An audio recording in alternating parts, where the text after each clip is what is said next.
और जब देश के सबसे बड़े सूबे की बात होगी तो आपको मायावती की भी बात होगी।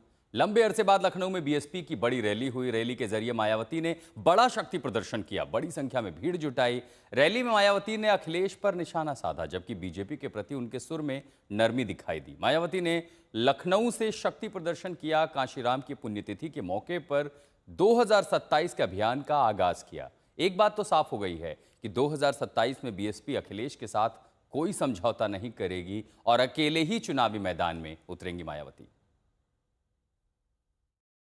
तो उत्तर प्रदेश की वर्तमान भाजपा की सरकार ने इस मामले को दिखवाया पूरा, और उसके बाद उन्होंने हमें कमिट किया, प्रॉमिस किया कि हम जो भी पैसा टिकटों को आया है हम दूसरे मत पे नहीं लगाएंगे, बल्कि इन स्थलों के रखरखाव पर लगाएंगे। उन्होंने ये लगाया, इसलिए हमारी पार्टी उनकी आभारी है। लेकिन वही दूसरी तरफ समाजवादी पार्टी की जब यूपी में सरकार थी और ये स्थल बन चुके थे, तो उन्होंने इनके रखरखाव पर कोई पैसा खर्च नहीं किया, टिकटों का पैसा दबा कर रख लिया। लेकिन जब अब वो सत्ता से बाहर है समाजवादी पार्टी, तो अभी 2-3 दिन पहले वो मीडिया में खबर छपवा रहे थे कि हम मान्यवर श्री कांशीराम जी के सम्मान में संगोष्ठी करेंगे।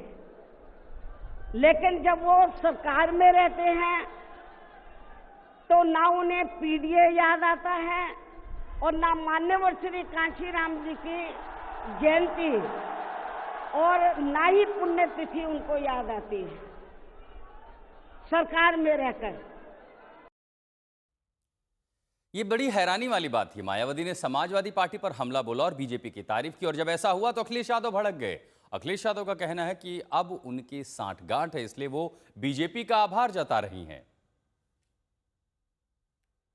कि मान्यवर कांशीराम जी को इटावा से सांसद बनाने के लिए समाजवादी पार्टी, नेताजी और हम सब का, और यहाँ पर बहुत सारे साथी बैठे हैं, इनका सहयोग रहा।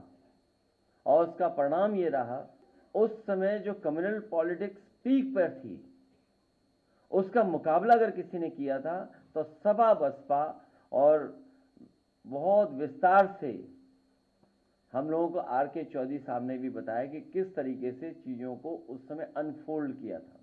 तो इसका मतलब यह है कि अंदरूनी सांठगांठ अभी जारी है। उनके अलावा अगर प्रतिमा किसी ने उनकी खुद की लगाई तो मैंने लगवाई।